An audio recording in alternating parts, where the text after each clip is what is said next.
Alright, what is good, ladies and gentlemen? It is the Master Comparer back again with another comparison, and tonight we are doing a comparison between the James Bond franchise and the Knives Out franchise. Before we begin, it is like 3:30, so I'm very tired. I could not do all the recordings that I did. This is my fourth recording. I did the Sing review, then I did the Sing versus Epic comparison, then I did the Wake Up Dead Man versus the Penis movie comparison. Now I'm doing this comparison right now, so it is very late and I am a slight bit tired, so if I am making like more mistakes or something in this recording, which hopefully I won't, but if I do, then cut me some slack. So yeah, I could record this probably a different time, but this is the best time that I can record this where I could get it out as fast as possible. So we're not concerned about quality here on this channel. So anyway, let us just begin starting off with the protagonist. And in the James Bond movies, obviously the protagonist is James Bond, and in the Knives Out movies, the protagonist is Benoit Blanc, and I personally liked Benoit Blanc better than James Bond, so I'm going to give it to Knives Out. Benoit Blanc is just more, Daniel Craig plays a more charismatic. Honestly, I had a separate category for which role I liked Daniel Craig in better, but I kind of think I'm gonna erase that category and just talk about it in the protagonist section, because I feel like there's no point of doing it twice. So I thought that I personally like Daniel Craig playing Benoit Blanc better. I think it's a more fun role. It's very much more charismatic and charming. He has this very cool accent that he plays. He's a very fun character, when he interacts with different people and stuff, and he's very smart and stuff, piecing all the mystery together. And in comparison to James Bond, he's a fine character, but he is a bit more stoic and stuff. He's definitely more suave and cool, I guess, but definitely not as just fun and entertaining as Benoit Blanc, I would say. So I'm going to give the protagonist to Knives Out. In terms of the deuteragonist, each film, James Bond, I would say the deuteragonist in general is it will be M or Mallory, and or you can say it's Quartermaster. They're honestly, or I guess in the last two films, in No Time to Die as well, Spectre, you could say that the deuteragonist is James Bond's love interest. I forgot her name, so I'm gonna check real quick. Just give me a second. Right, yeah, so her name was Madeline. So I'm gonna say for the James Bond movies, I'm gonna say in general, I guess I'm thinking about this in terms of all the deuteragonists. So in Knives Out, the deuteragonist would be Marta, Judd as well. Well, I mean, technically in Wake Up Dead Man, I kind of consider Benoit Blanc to be the deuteragonist, but I guess for the sake of this, we're just gonna call him the deuteragonist, even though I more so consider him to be the protagonist of Wake Up Dead Man. So so the deuteragonists, I would say they're probably better in Knives Out as well. I think that more so in the James Bond movies, they're kind of just meant to be the supporting cast, help out James Bond with whatever missions he has, which I guess they are also in the Knives Out films. That is also what they're kind of meant to do. However, in the Knives Out films, it feels like the actual deuteragonists, usually they will play more of a central key role in the actual story being told, compared to just them being there to help out James Bond, in the James Bond movie. So yeah, in terms of which one has the better antagonists, I'm not sure. I think probably I'll give this to James Bond. I think that the James Bond antagonists are pretty good. You have a Christoph Waltz character, Blofeld. You have Silva. You have the chef, Lucifer Safin, I think his name was. So all of them are pretty good antagonists, I would say. The only one I didn't really like too much was Dominic Green.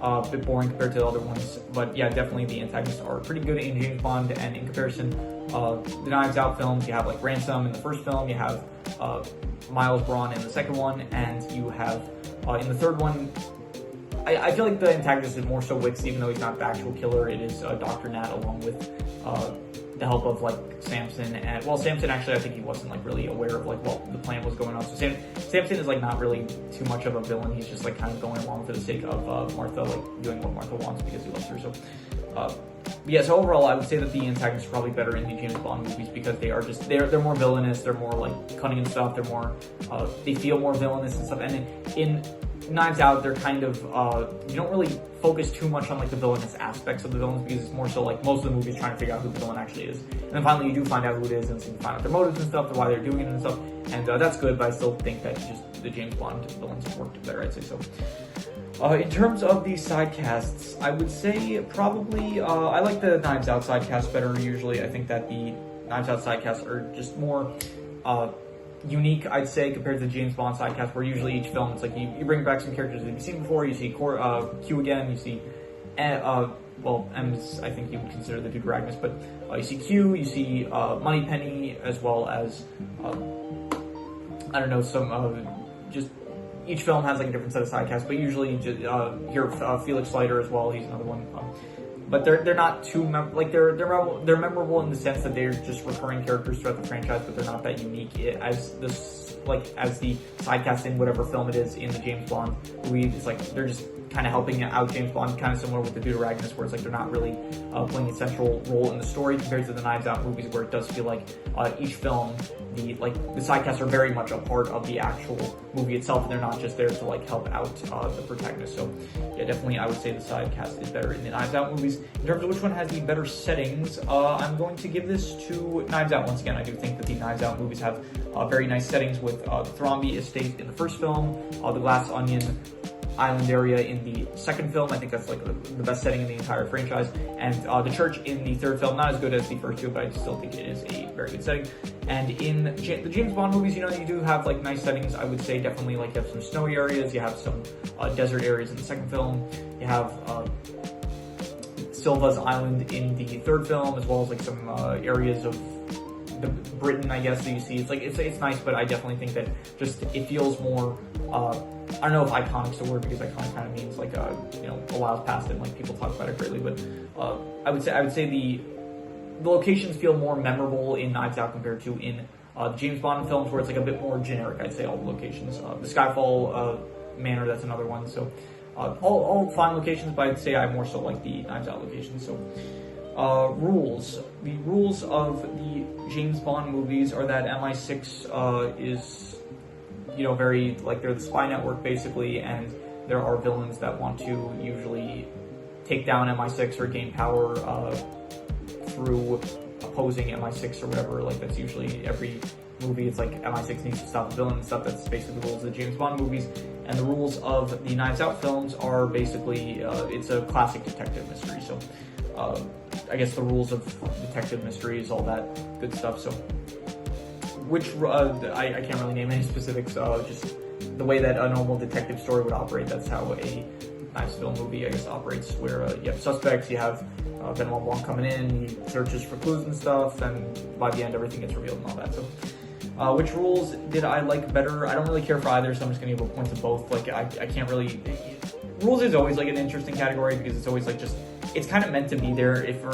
I always think about it in the case of like, okay, this is more so meant for something like in the future when I end up comparing, like, maybe, I don't know, just kind of something with like an actual, like the Ninja, if I was to compare Ninjago to something, the rule set is kind of like meant to be like, specific characters have elemental powers and stuff. Like, it's meant to be like that when there's like a specific aspect of a movie where it's like the rule has universe relating to that aspect, or like the Harry Potter movies where it's like, you know, you're allowed to do certain things and related to magic and stuff. It's not really meant for like these kind of movies where it's like there's no special unique aspect in terms of like powers and stuff like that. So maybe I should like just end up, I don't know, I call it rules because it's meant to be like a general thing where it's supposed to also relate to powers as well as just like stuff related to the world that is established and stuff. But I feel like maybe I should just start relabeling it. I don't want to start relabeling it powers, because then it feels a bit too specific, and so I'm not going to do that. Anyway, plots. Which plots are better? I personally like the Knives Out plots better. I think that they are just more interesting. I like the mystery that they tell more so than the James Bond plots, which there is some mystery to some of them, like specifically in terms of like, I would say the third film, there is definitely some mystery, finding out like who is responsible for all the attacks and stuff. And eventually find out that it's Silva, like a ex-MI6 employee, as well as I think there is some mystery in the fourth film, Inspector, as well, and as well as the fifth film. I guess like in the last three films, like there is some mystery. In the first two films, you kind of know who the villain is, like going into it. They make it pretty explicit. So, but the plots of Knives Out movies, they are much more engaging. I think they're much more interesting, like watching the mystery go down and like finding out the clues and all that, compared to the James Bond movies, where it's like the plots are usually centered around James Bond needing to stop a threat and stuff, which is good. You know, I do think that I think pretty much all the James Bond movies, except for like maybe one, I ended up rating positively. But definitely think the Knives Out movies are just more so my style, I guess. So yeah, definitely I'm going to say the Knives Out movies had better plots. In terms of which one had the bigger cultural impact, I think for now, I think both films, I think definitely, I'll say this, Knives Out I think has the potential to have a bigger cultural impact compared to James Bond. Maybe not in terms of like the character, because I think James Bond will probably always be like a more iconic character because he's just in general a very iconic character, but specifically when it comes to the Daniel Craig franchise, I think Knives Out has the potential to beat out the Daniel Craig James Bond movies as being, at the very least, like Daniel Craig's most iconic role, because I do think, as of the moment, the Knives Out films have a better track record compared to the James Bond films. So in terms of the cultural impact, for now I'm just going to give it to James Bond because I think it probably still does have a larger cultural impact, but I'm definitely, in the future, I could definitely see Knives Out overtaking James Bond in terms of which one. Also, I don't know if I mentioned this at the start. When I say like James Bond, this is not referring to every James Bond movie. I should have made this clear at the start, but this is just like the Daniel Craig James Bond movies. That's why I'm doing this comparison, because it's like Daniel Craig's two biggest franchises, Knives Out and James Bond. So if that wasn't clear from the start, then now it is. Clothing, in terms of which franchise has the better clothing, I mean, there's some good outfits and stuff in the James Bond movies. Silva, he's got that like nice white suit I remember him wearing. You have like James Bond himself with also like some nice suits here and there. I do think that the Knives Out films, they're a bit more unique with the clothing style. It's like all the they're different characters, different personalities for each character, and because of that, like they end up wearing different clothing, and it is usually all very cool, very nice. And so I kind of like the Knives Out clothing more so than the James Bond clothing, which once again just feels a bit more generic. In terms of equipment, which film has better equipment? I would say the James Bond movies. They actually have like some gadgets and stuff that Q ends up making for James. So because of that, it is more, they actually have more equipment to work with compared to the James Bond movies the Knives Out movies where there isn't really any equipment per se for any film. I don't know, there's like a fake knife in the first film, there's, in the second film, there's not really much, equipment that they really use compared to the James Bond movies where it's like they do actually have some, cool weaponry, some cool equipment, the cars and stuff that James Bond rides and stuff that are all pretty cool. So definitely James Bond gets the point for equipment. In terms of which one has the better actors / no voice actors, but actors, I personally like the Knives Out actors better. I think that just they feel, once again, more, eccentric, I guess I feel like the right word. So definitely I like the Knives Out actors better. A lot more high A-list actors, which my sister, she actually, after she watched the film, she was like, oh, one of her problems, I guess, with Glass Onion, she was like, oh, there's too many celebrities in it. I was like, okay, I don't really agree. There's a decent amount of like high, like, you could say A-tier like celebrities there, but I don't think it necessarily like takes away anything from the film. Just like the first film, like I think it won an Oscar, I'm pretty sure, so it's like it makes sense that like a sequel to a very successful first film is gonna have like some A-list celebrities in it. So it's not really a problem of mine. Yeah, I like pretty much all the actors in the Knives Out movies. I don't think there were any bad actors up to this point. So, and James Bond, it's like the actors are also fine. It's just more so, I don't know, maybe just the actors in, maybe I just like the actors better that they had for Knives Out, but I just thought the performances for the Knives Out films, I just personally like them better. So, in terms of which one had the better soundtrack, okay, that's a good one. The James Bond movies, like here, yet Skyfall, that like had the actual Adele song, Skyfall, which is the only Adele song to this day that I like. Like, I'm not an Adele fan, but that is like the one Adele song that I actually appreciate. So, yeah, and you do have like all the intros and stuff. The intros for a lot of James Bond movies, like they do have like the nice soundtrack and like the visuals and stuff for it, which I think are very good. The Knives Out films, though, they do make good use of the soundtrack. So I'm going to give a point to both because I do, like, especially in Wake Up Dead Man, I think they do a great job with the soundtrack and incorporating it into the actual, like, drama of the scenes and stuff. As well as, like, the previous two films. It's not, like, an exclusive thing to Wake Up Dead Man. It's just Wake Up Dead Man was the most recent one I saw, so I definitely, like, it's still the freshest in my mind, I would say. So, yeah, in terms of which one had the better visuals, I liked the visuals of Knives Out, I would say. I thought that just the locations and stuff, the scenes that would happen from the death scenes of the characters, just flashbacks and stuff that they would show. Like I just like the visuals of Knives Out better, more so than James Bond, where it's fine, but again, it just feels a bit James Bond. Like it feels kind of not generic, but I don't know. There's a lot more like Hitman style movies that I like better, like John Wick. Sorry. John Wick, I don't know off the top of my head, The Beekeeper, Nobody, you could say Terminator. Like there's more, there's like Hitman style, like assassin kind of character movies that I like more. So like James Bond always feels like the most, out of that genre of movie of like this, of like Hitman kind of characters, James Bond always to me felt like the most generic one. It like feels like, okay, it's like kind of just, the whole draw to him is like he's British, I guess, and like, I don't know, he's British and he is, yeah, that's it. Like him, and I guess also like Jason Bourne to an extent. I need to rewatch the Jason Bourne films because those also like didn't really ever work for me. So, but on rewatch, who knows how I'll feel about them. So, yeah, definitely I would say just the James Bond films, they always like felt a bit more like just generic. So the visuals, I think the visuals are fine. Definitely, there are some very good visuals. There's like the whole train sequence in Skyfall. I thought that was a very good visual sequence. There was the intros as well. I think the intros actually you know what's fine. I'm gonna like tie it just for the sake of the intros because the James Bond, the intro sequences for like every film are actually like they I forgot about them, but like they actually are really impressive. So, and then in terms of the titles, let's see here. I think both films actually have really good titles. Like you have Knives Out, like the original one, Knives Out, like that's already like a great title. Like Knives Are Out, okay, everyone for himself, Knives Are Out. Second film, I'm gonna ignore the A Knives Out story part of the titles because I just want to focus on like the actual unique part of the titles themselves.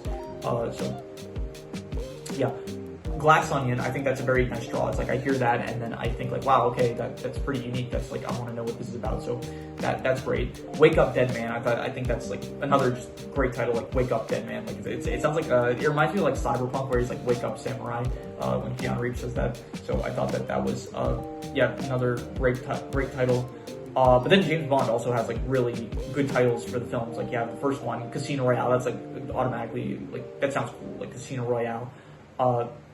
Quantum of Solace, that one's like iffy, like not a great one, but not like it's not great, but it's not terrible. So Skyfall, that's like a really good one. That's like great name. I think I mentioned this before, but I really like about the James Bond films that it's like they don't call the films like James Bond Skyfall or something like that. They just like name it just a word, and so you would not even know it's like a James Bond film if you didn't like have the context of it being a James Bond film. So yeah, Skyfall, another great one. Spectre, incredible sounding name, love it, very very cool.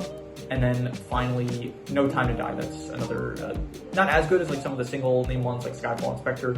Not even as good as Casino Royale, but still like a cool name, but No Time to Die. So definitely, I think that Wake Up Dead Man, it has like a bit more unique names, but then I think the James Bond movies, they're a bit more like cool, I'd say. So I like both, honestly, really good titles for all the films. So I'm just gonna go through both once again. So. And then finally, which one I personally like better? I personally like the Knives Out movies better. They just worked more for me. It's more so my style, I'd say. Once again, I think James Bond movies, just out of all the Hitman movies, they felt like they're not bad by any means. You can go back to like all my reviews, my rankings I did for the films. Like I think most of them are positive, but I do think that they kind of just blend in a bit too much with the whole Hitman style, like character, like assassin. Training gun. I don't know what type of character you can call it. Like a John Wick, a James Bond, a Jason Bourne, what's another one? John McClane, I guess, Rambo, those kind of characters. Just like guy that is good with guns, kills people and stuff like that. So it just blends a bit too much into that. Where the Knives Out movies, they feel a lot more unique, I'd say. Just listen to everything I said in this video. Listen to all the reviews if you want to hear more in depth about each specific film. You can hear about my, I did rankings for every film in the franchise. I'm not putting it up on screen. I know like YouTube allows me to like put up videos like on the screen here at the end of the video to show like, it's like, I could say like, oh, click here and watch these other videos. I'm too lazy to do that. So, yeah, but anyway, you want to hear more on my thoughts? I did reviews for all the movies and rankings for each film in each franchise, and so there's a lot of content if you want to hear more of my thoughts about any of the films in either these franchises or the franchises as a whole. So, but yeah, anyway, so let's do the final score add up. Let's see here. We have Knives Out with 1, 2, 3, 4, 5, 6, 7, 8, 9, 10, 11, 12, and James Bond with 1, 2, 3, 4, 5, 6, 7. So it is 7 to 12 in favor of Knives Out. So Knives Out is the winner. And yeah, that is pretty much all there is. So if you have any recommendations, any shows, movies, video game stories, anime, web series, anything that you want me to review or rank or compare rankings, it does not have to be media related. It can be anything. Leave it in the comments. I will maybe possibly check it out. But with that said, that is pretty much all there is to it. So let's leave it at that.